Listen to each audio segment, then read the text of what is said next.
Hello, everyone. Give me a second. Yes, hello. Hello, everyone.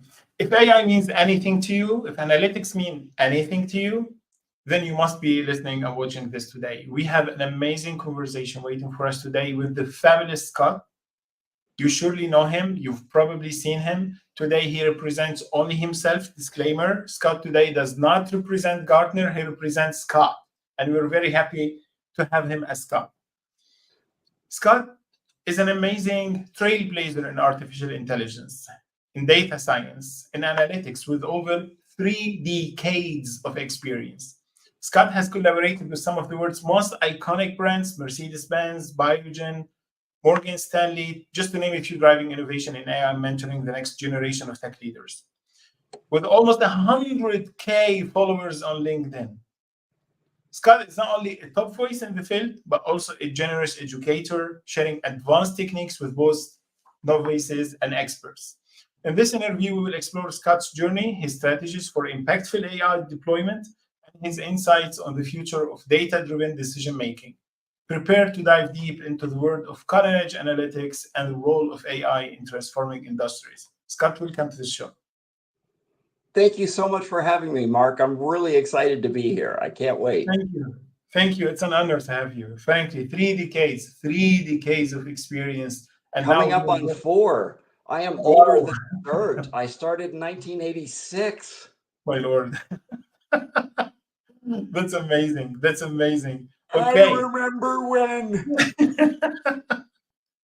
I'm very excited. I'm really very excited. Would you please, for those eventually of our followers in Europe who haven't seen Scott before, would you please introduce yourself, talk about Scott, the person, the human being? Absolutely. So my name is Scott Clendaniel. I actually got started in the field with Citicorp and Citibank a long, long time ago in financial services. Worked in all kinds of different analytics, but as a person, my academic background was actually a little different. I didn't actually start in computer science. I didn't start in statistics. So the running joke among my friends is that for the first half of my career, people told me that I couldn't do this because I didn't have a PhD in statistics. And the good news is that people don't say that anymore. The bad news is that now people say I can't do this because I don't have a PhD in computer science. And I'm like, okay, well, I'm about to start my 5th decade. Maybe this is going to turn out okay. So my academic background was strategic planning. So if any of you have the feeling that there's some folks in the field who are like, I'm not sure that you're appropriate to join the world of artificial intelligence, I get it. I totally get it, because that's the way I have felt my entire career. It's okay. If I can do this, anybody can do this. So come join the party. Thank you, Scott. That's amazing. Thank you. Absolutely. To start with, Scott, how do you see the current trajectory of AI development influencing industries outside of tech, like healthcare or finance? Sure. Let me tell you what I see is the best aspects and then some of the worst. The best aspects and the worst both come from the same place, ironically, and that's generative AI. So the best aspects of generative AI, if you think about it, come from what you think of when you think of generative AI, from writing a prompt. Because if you think of writing a prompt in ChatGPT or Claude or Llama or any of those different things, and you see that little square that comes up, why does it feel so familiar? Well, if you think about it, it's just like writing a text message in your phone. And you see a little square come up and you're typing in some text, just like you're writing your friend or your significant other or your family members. It's like, wow, that's why this feels so familiar. You don't have to memorize books of code. You don't have to do any of that techie geeky stuff. It's like, wow, this seems the same. This is familiar. It breaks down all those barriers that we have all had for being able to access different platforms. It's like, wow, okay, this might be all right. So you don't have that group of people saying, you don't know code? You cannot access me. You are not worthy. You shall not pass. All those things go away. So that's the most fantastic thing that's happening in industries like banking, like technology, um, total quality control, all those wonderful things that we want to access and didn't feel like we could quite get into it before. So that's the best thing. The worst thing is also generative AI. And the reason why is in November, December 2022, when ChatGPT 3.5 came out, everyone started saying that generative AI was going to take over the world. My least favorite quote, perhaps of all time, was generative AI is going to change the very definition of what it means to be human. Now, if you're going to create the biggest overstatement of all time, you probably couldn't do a whole lot worse than that one. That is not what generative AI is at all. The overstatement, the overpromises, the expectations were set in a place where no technology is ever going to be able to reach. So instead of saying we started here and we're going to here, which was amazing and fantastic. No, we can't be satisfied with that. They said we're going to go from here all the way to there. And what I've seen happen over and over and over again is they forget all about going to here, which would have been amazing. All they say is, you promised me here, and I'm not here. This whole AI stuff is a bunch of hooey. I knew we never should have done this. I knew it was impossible. I'm going to throw out the whole thing. And then you spend the decade trying to clean up the mess of saying that AI is useless. There's no value. It doesn't provide anything. And that's what really scares me, because AI has already gone through 2 sets of what they call the AI winter, where AI was hugely disappointing. So that's what really frightens me. Thank you very much for sharing that. You know, what makes this interview for me, and I'm sure for many others, very, very interesting is that you have many hats and you can actually give a Because it has perspective. such a big head, it's a gigantic gourd, and it's like, what is wrong with this guy? It's like, it's disproportionate. You can give actually your opinion like from many perspectives at the same time because of those many hats that you have. So as an expert in AI and data and analytics, what excites you most about our future and about the intersection of those 3 fields in our future? I'm going to be annoying and say that what excites me the most is the people part. And because if you think about any of those 3 pieces, at the end of the day, it's all about people. Because people need to be able to access the data, the artificial intelligence, the analytics to solve a problem. People are who need to have access to all 3 of those components. And where I have seen all of us get in trouble over time is they have one of the 3 components and they're like, this is my leg of the stool. So if you think of a 3-legged stool, I'm the data person, or I'm the analytics person, or I'm the AI person, or whatever.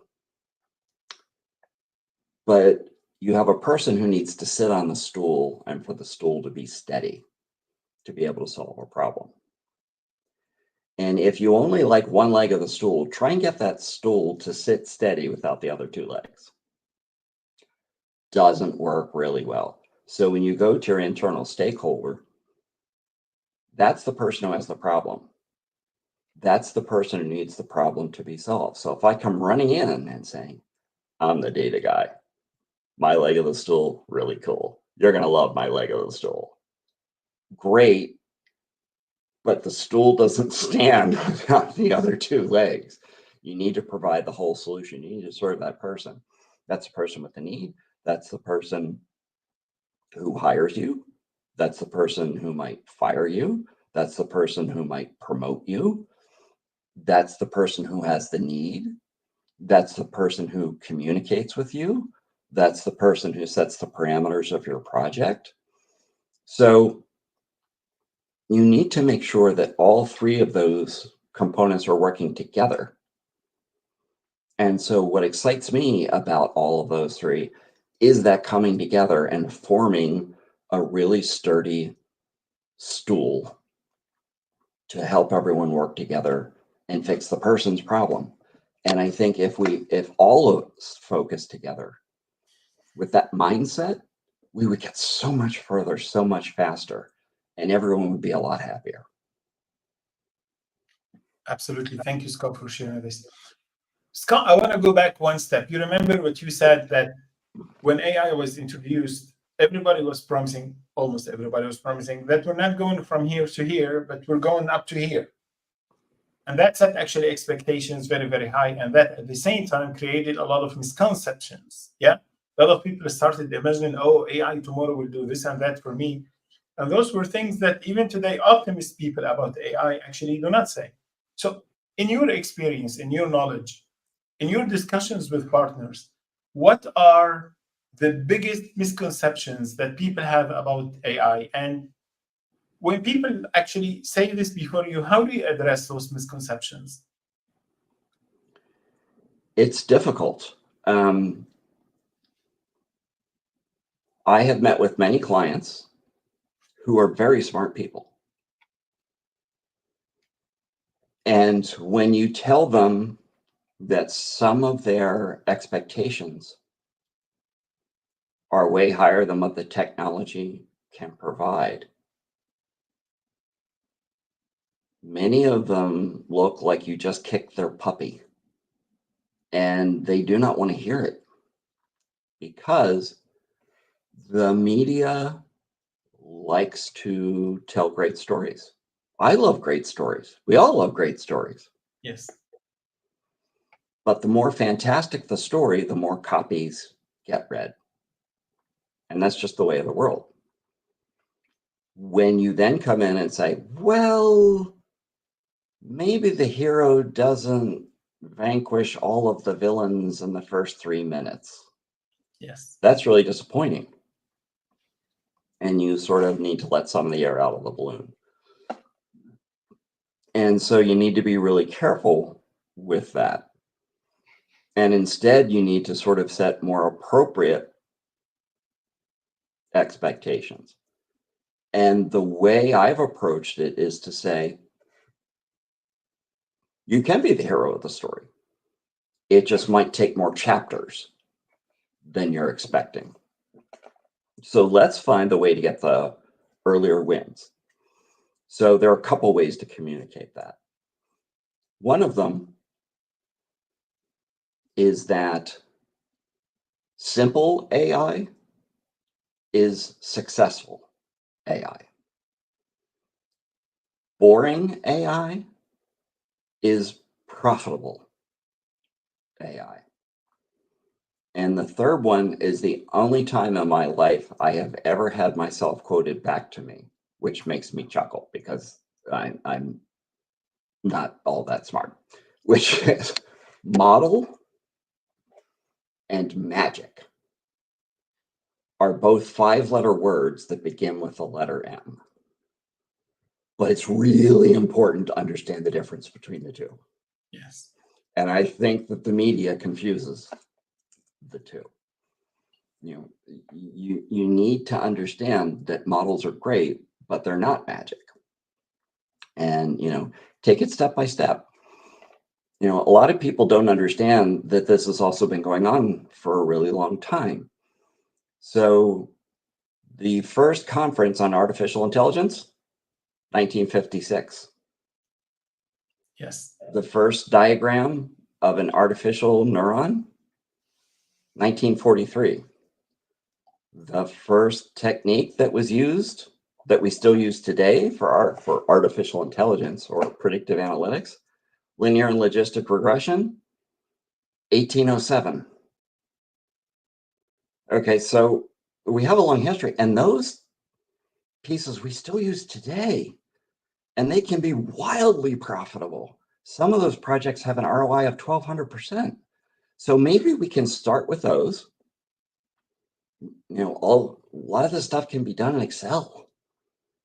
You can get a lot of amazing stuff out of that.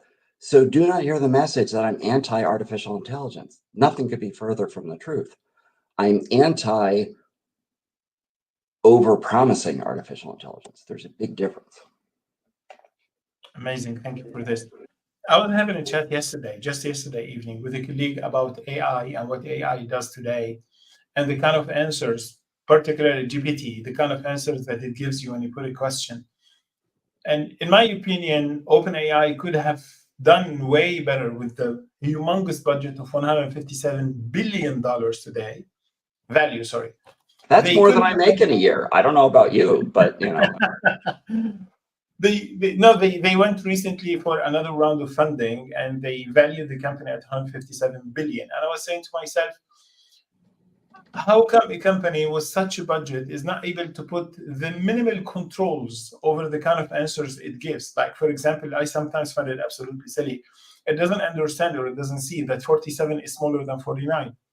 Or, for example, recently, and I wrote an article about this on LinkedIn, I asked ChatGPT, actually, of course, DAL-E, to draw to a representation of a leader, and it drew, of course, a man.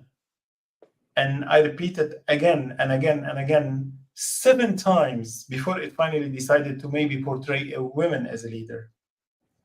And I asked GPT about this, and GPT was very apologizing, saying, yeah, because of data, and maybe my data was good. And I was saying to my colleague, very much as AI, in no capacity should suggest, for example, to a teenager, kill yourself as a solution to your problems. There are some controls to prevent it from doing something like this. Why aren't there some controls to make sure that it is gender fair and that it is actually ethical in whatever it is proposing? What do you think? Absolutely. I don't know if your audience is familiar with absolute brilliant documentary that I'm going to recommend. Coded Bias on Netflix. And unfortunately, because I'm an old man, I'm going to forget the name of the brilliant scientist from MIT. Her first name is Joy. Her last name begins with a B, and her name is suddenly flown out of my head. Amazing. Yeah. Amazing, amazing research talking about problems with facial recognition. Yes. Stupendous woman, woman of color, who did research on the fact that the samples that were used to do most of the facial recognition technologies omitted people of color.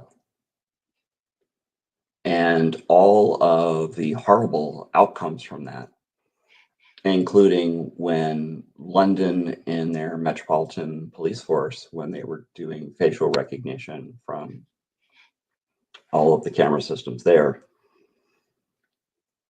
were picking up many people of color in London because the facial recognition systems did not have a sufficient number of photos of people of color to understand what one person versus another one did. Now, there was no intention of any of the researchers to say, hey, let's go out and randomly arrest a bunch of people of color because we don't like people of color. That was not the intention. Unintended consequence. However, the outcome was horrible. Now, some of the researchers were very willing to hear what she said, and they changed the sampling. Others were not. But remember that all of the biases that we have had in society is the data that generative AI is picking up on. And Therefore, all our biases are going straight into these generative AI models. So going under the assumption, oh, well, it can't be biased. It's artificial intelligence. It's completely rational. No, that isn't true. Also, there's a huge myth out there that algorithms are biased. And if we just pick the right algorithm, bias goes away. That's not the problem. The problem is the data. And we have to really be extremely careful because we have had a history over time of using the wrong data. And so I am making a plea to everyone listening to this, be extremely careful. May I go off on one more tangent for just a moment? Yes, yes. Is that okay with you? The United States has a horrible history of racism. And when the Civil Rights Acts were finally passed in the United States, there were still huge problems with racism, especially in housing. And there's a department in the US government that most people have never heard of called the OCC, the Office of the Comptroller of the Currency. And they were trying to eliminate redlining. Redlining is a process where people were biasing whether people could get a home loan or not. And they were taking communities where people of color were not getting the appropriate loans. And there were all these situations where banks were saying, oh, no, it's the algorithm, or it's this, or it's that, or it's the other thing. So, it wasn't intentional, it was just accidental. And finally, the OCC came out with a brilliant theory. And they were basically calling it the effects test. And it essentially said, your fault, my fault, nobody's fault, if the effect of your process is to negatively impact one group of people versus another, you're wrong. I don't care if it's your algorithm or if it's faulty data or if it's whatever else. If the outcome of your process is to negatively impact a protected group, you're wrong, go fix it. It is a wonderful method of thinking for whatever you're doing in AI to put a check on yourself and say, I'm going to test everything I do against the effects test. And I'm not going to try and defend the outcome based on whatever. I'm going to use that check. Are the effects of what I've done negative? If they are, I'm going to go back and figure out what the heck went wrong, and then I'm going to go fix it. And I'm going to stop saying, oh, it's okay because. No, it's not okay. Thank you very much for this. Companies that you see, that you talk to, which you find they are actually successfully implementing AI and making some good use of it. How do they do this? Share your insights, please, on how Absolutely. organizations are doing this, especially, I'd say, with the biggest promise maybe that was made when AI was introduced, which is AI would help a lot decision making with data-driven decisions. First thing I'll say is I encourage all organizations to stop calling it data-driven decisions. Let me tell you why. And it's because words matter. Yes. And our industry is really good at models and really good at numbers. We're terrible at words. And let's think about driven for a second. Do we like people who are driven? Why? Because people who are driven are really intense. We don't like to deal with people who are driven because they tend to be driven in our direction, but also think of other connotations. Driven to distraction, driven to insanity, driven over the edge. If I'm data driven, it means I lose efficacy. I lose my own power of making. So first of all, maybe data empowered might be a better approach. But the organizations that do it the best, the old crawl, walk, run is usually a better approach. And really, I get it. Every consultant in the world does the crawl, walk, run thing. I get it. Everyone's tired of hearing it. I get it. Unfortunately, the reason you hear it so much is because it's true and because it's powerful. But the organizations who do it take it in chunks. And, W. Edwards Deming, if you don't have data, you're just another person with an opinion. Or his other famous quote, in God we trust, everybody else has to have data. Those are some, fundamental things. Not to use it as a cudgel or a weapon over your other coworkers, but just to say, okay, great, let's test it and see what the results are. I think that innovation is stifled when you don't have testing. So I'm all for testing. Test. Try different things. Be innovative in small batches and see what the results are. So they encourage testing in small little tiny batches. And in new product development, they have what they call phased gates or staged gates. Test it on a small number of people and then see what happens. And if that works, test it on a slightly larger group and then a larger group. Encourage that innovation. But then those successful organizations do that in small. And they say, oh, okay, this seems to be working. Let's do that. And then they say, oh, okay. They don't wait until they have a sample size of 30,000 before they allow to have a small test to go. Because then no one tests anything because they throw their hands up in the air and they say, they do allow that testing. But they have a process. And they say, all right, do this, do that, do the other thing. And they make sure that everyone has a shot in that race to run small tests. And it just becomes part of the culture. They don't run out and spend $1 gazillion. They don't decide, I'm going to pick on Copilot for a minute just because it's so ubiquitous. I'm not picking on Microsoft. I'm not picking on Copilot particularly, but just because it's so popular, I'm going to use it as an example. You don't test Copilot in your organization by buying 10,000 licenses, giving it to everyone and hope for the best with a 3-year contract. That's not a good way to do it. You test it on a few people, you test it for a year and you see what the results are. And you put in the contract that if you don't see measurable financial results by some period of time, and you put that period of time and what the financial results are going to be and how you're going to test it in the contract, and you leave yourself a way out. So that's one of your phased gates. You say after 3 months, if you haven't seen this type of financial result measured in this way by this type of thing, you're out of the contract. That's so great. everything, go ahead. Go ahead, please go ahead.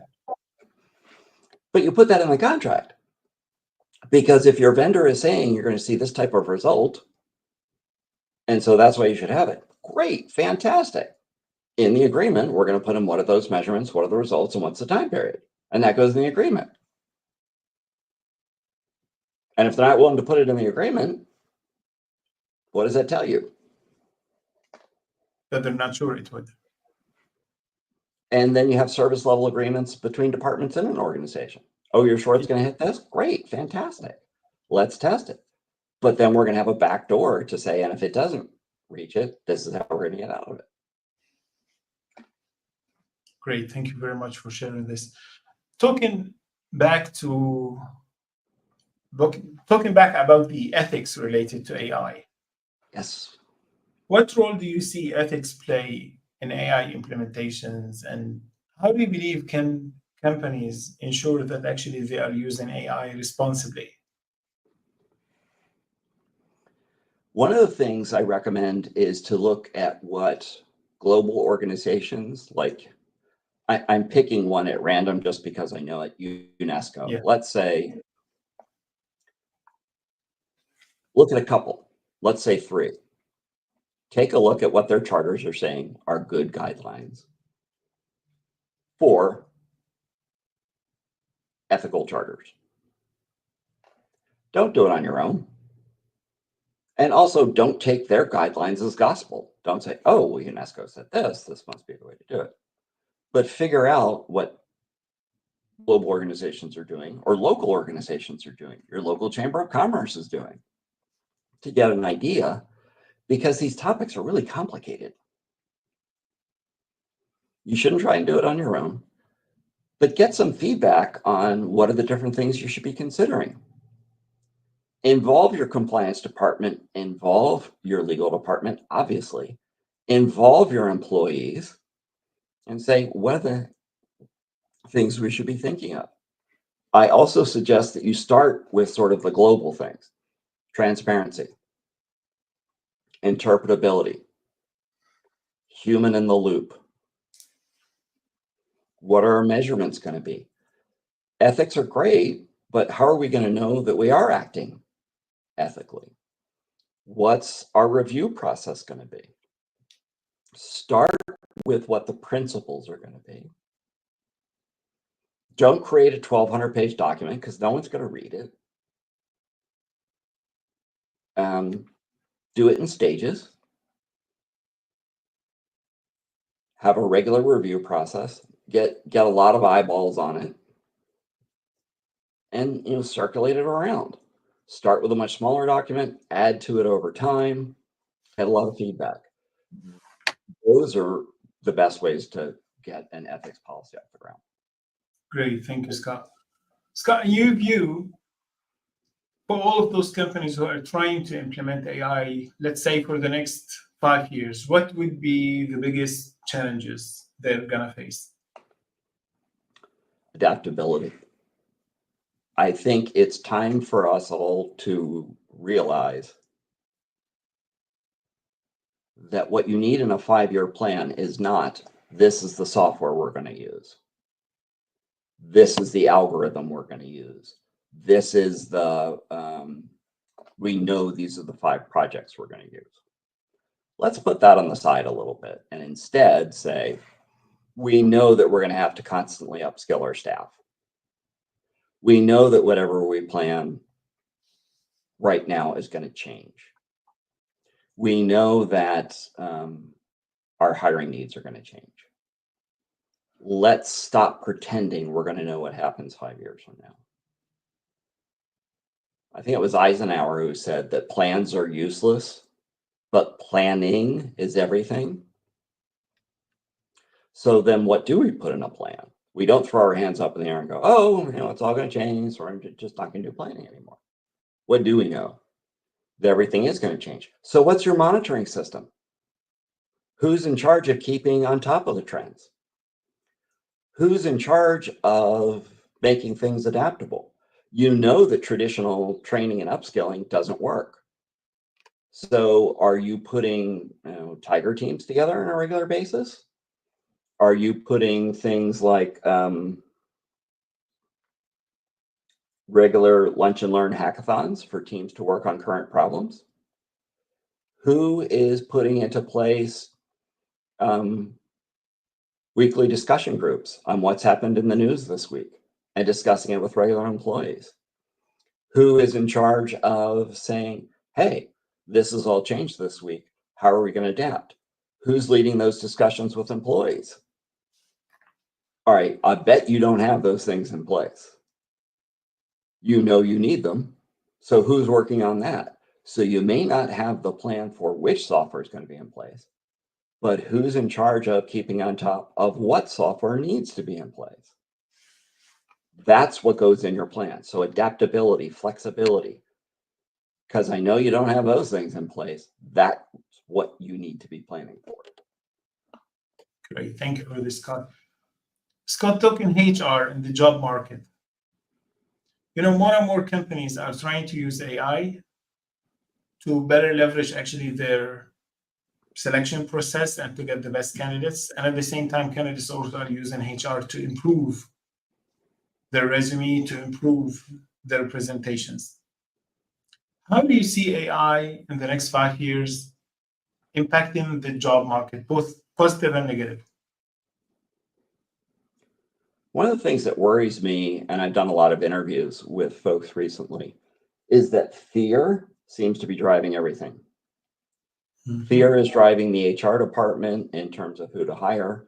Fear is driving employees in terms of what skills they should learn. Fear is driving those same employees, and is my job going to be relevant anymore? Is my career going to be over? Is my career going to be extinct? Fear is driving employees in terms of what should I use AI for to make my resume look better? Fear is driving the hiring managers. How do I detect resumes that are being written by AI? It's a scary time on every side, every which way. That's really concerning.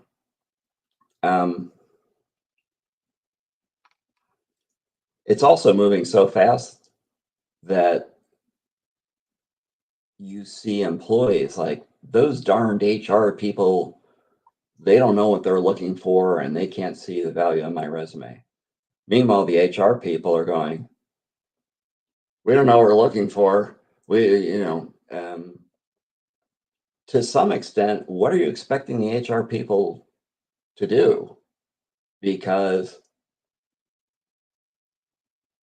they're not stupid. They realize that everything is changing too fast. They realize that everything is shifting. They're not magicians. They're not fortune tellers.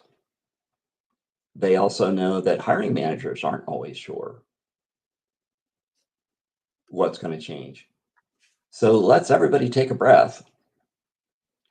And I think for employees, certifications are nice, but 73 certifications on your resume, I'm not really sure how much that's going to help you. It's nice to have some certifications, but accept the fact that you're going to have to be in continuing learning for the rest of your career. There is no magic degree. There is no magic certifications. For HR folks, realize that requirements are going to constantly change and that the hiring managers are having a hard time figuring out what they want, which means they're having a hard time telling HR what to look for. I don't have a great answer on how to fix that. But I'm honest enough to admit that. Yeah. Talking about businesses implementing AI, what do you think are key considerations they should be making when they are selecting an AI solution for their specific needs? Should they go by budget? Should they go by urgency? Should they go by the promises of the vendors? Well, the last option is the worst option, so we can take that off the board. The promises of the vendor. Let me tell you what I would recommend. There's almost a psychosis going on that I would like to break. And that is, for some reason, we're going to make AI decisions different from every other business decision that's ever been made. It's a terrible idea. Don't do that. A business case is a business case is a business case. What is the revenue we think that's going to happen? Or cost savings? What is the expense that's going to happen? What is the risk? What is the opportunity? Same stuff that we've been doing since double entry accounting was invented centuries ago.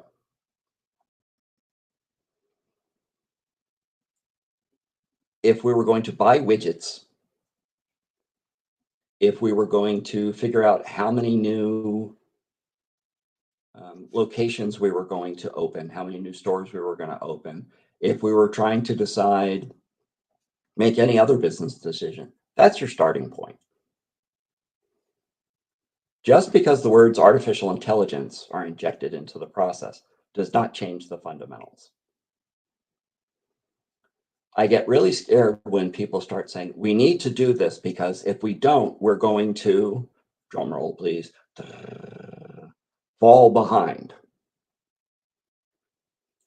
Fall behind who? Fall behind how? And what is the impact of falling behind? There used to be the phrase, the leading edge versus the bleeding edge. Yes. We have nailed the bleeding edge really, really well in the last 2 years. We got bleeding edge all over the place. You would be shocked at how many high-powered folks I talk to, really smart folks, who are in the following situation. They say, Scott, last year, the board of directors came to me and said, you need to invest in Gen AI, and you need to get Gen AI out the door right now. And the really smart people went back to the board of directors and said, wait a minute, we don't think the technology is there. You know, the safeguards aren't there. We don't see the ROI. And they said, you need to get this out right now. I was on the golf course with Susie, and Susie runs Acme Inc. And Susie has all these Gen AI programs out there. And she said, well, what do you have? And I couldn't tell her. So Monday, you need to have Gen AI out on the program, because the next time I go out on the golf course, I am not going to tell Susie that I don't have Gen AI out there, or some version of that. And as silly as that sounds, it's not too far from the truth. Okay, but I think this isn't going to work. So they go out and they spend $1 gazillion on Gen AI. 12 months pass. Now the CFO comes back to those same managers and says, look at how much money you spent on Gen AI. Where are the returns? And the smart people say, I told you last year there weren't going to be any returns. I told you this was a bad idea, and you said I had to do it. Well, that's not really what we meant. You know, what we meant was... And now they're being beat up for doing what they said was a bad idea 12 months ago. And that's happening a lot. And it's terrible. And so I'm really worried that lots of other companies are going to go down that same path. So a business case is a business case. Now, there are places where Gen AI can save organizations a lot of money. And if that's your situation, go do it. But do it where the Gen AI business cases are there. Don't do it where they aren't. Now, machine learning business cases, same thing. But machine learning business cases, I can do all kinds of machine learning business cases for you that have incredibly high ROIs, up to 1,200%. Like fraud detection, or optimizing marketing spend, or attrition saves. But again, don't do that because I said that. Do that if there's a business case. Don't do it if there isn't a business case. Do you notice the theme here in what I'm saying? Business case. Business case. So if I say one here today, business case. Okay, Scott, without naming it, can you speak of a case where an AI implementation did not give at all the expected results? How much time you got?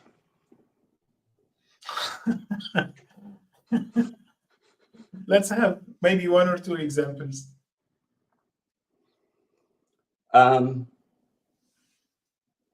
White collar productivity. And what I mean by that is, let me use a different example that will illustrate the same case. RPA 10 years ago. Robotic process automation. Yes. I'm going to take this process and I'm going to come in and I'm going to automate it. And by the way, RPA, poor RPA, they've had a tough road. Because suddenly RPA is now being labeled as Gen AI. I don't know how that happened, but I keep seeing article after article about Gen AI, automate your process. Doesn't have anything to do with Gen. All right, but let's talk about RPA 10 years ago. You would take a process and you would come in and you say, oh, you know, Freddie is over there and Freddie is taking this information from this download, and then Freddie is putting it into Excel, and then copying the stuff and putting it into PowerPoint, and then sends the PowerPoint over to Susie Q, and then Susie Q is putting it into the monthly report. Bad process, they go to automate it. And the RPA experts come in and they go, oh, we're SQL Server. Okay. And then they find out that the numbers were wrong at the front end. So after they automated it. So they are now using bad data to make terrible decisions, but they're doing it a lot faster. Yeah. But they didn't bother to check the process in the first place. So they're now making the terrible decisions much faster. There's no net gain. What they didn't do, so you didn't actually do the change management process to say, by the way, no one's reading that report that you created in the first place. So did we need the process? So are we automating, right? But now we're going to do it with Gen AI. So we're going to make the terrible decisions faster, and it looks so much cooler. Yeah. So it's that type of thing. So you need to take a step back from all these. Do we need the process? And it's that type of thing. So with AI, you've got a similar type of thing. But let me give you a more recent example. Please. True story. And I am not going to name the company. Please don't. To defend the guilty. And chatbots. Watch out for chatbots, because in 95% of cases, chatbots can do amazing things. The remaining 5% will kill you. Major international airline, who everyone on this call would recognize this name, but I'm not going to say it. So, but trust me on this. Yes. Type in a request. What's the most important thing to know about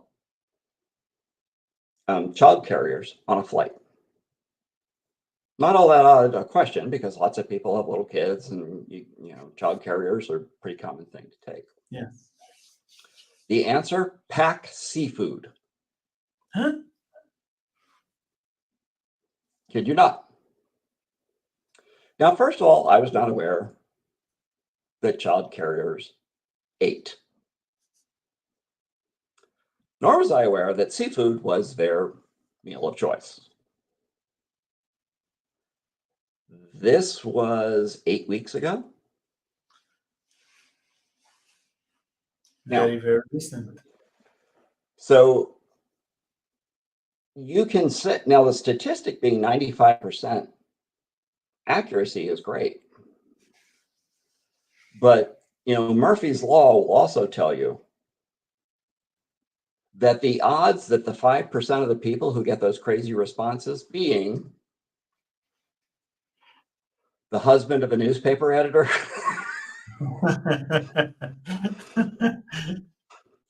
the daughter of a legislator, you know, the cousin of some really important influencer or member of the board of directors, can be really high. And so you really don't want this happening. So a couple of specific recommendations: don't let LLMs near any confidential data. Don't let chatbots near consumer facing things yet. Now, also, it's changing really fast. 90 days from now, this could be a completely different conversation, but we're not there yet. So those are examples where not only did they not get the value out of it, but it can actually go really south. Now, trust is the number one factor in any relationship, including relationship with a customer. You can't get that back. Once it's gone, it's gone. Yes. So I can save this much money, and in 95% of cases, I'm going to look like a star. But no one's going to remember any of the other customer interactions that happened with this major airline that went flawlessly. But that child carrier seafood story is going to live forever. Yes. Yes. Scott, it was an absolutely amazing discussion. I wish we had more time. I still have really a lot of questions. Would we have the honor to have you again on this show? It would be my honor to return to the show. Thank you very much, Scott. I really, really appreciate it. It was an amazing discussion, and I just look forward to part 2. Thank you very much, Scott. You have a great day. Thank you. Thank you. Take care.